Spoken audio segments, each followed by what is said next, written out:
Hi Vesh. Okay, so you need a bit of help with our quiz question 2 part 2.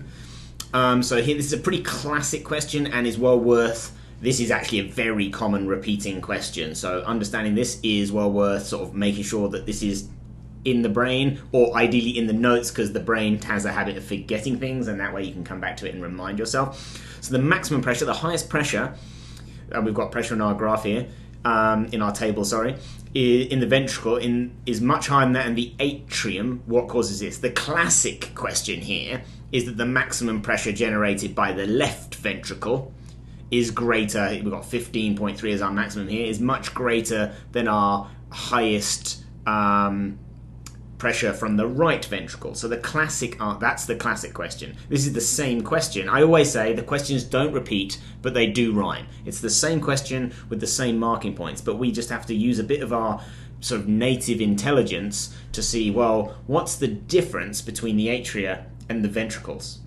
Now, actually, what lesson are we on here? Okay, well, we can actually see it when we look at the lesson that I've done on this. I'm just going to pause this and get my hand out of the way.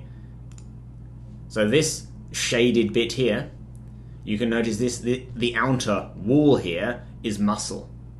So the most muscle is on the left ventricle. So this is the classic question: how is the left ventricle able to contract to generate more force, hydrostatic pressure in the aorta than in the pulmonary artery? Well, it's got more muscle tissue, it can contract with greater force to generate higher forces in the blood.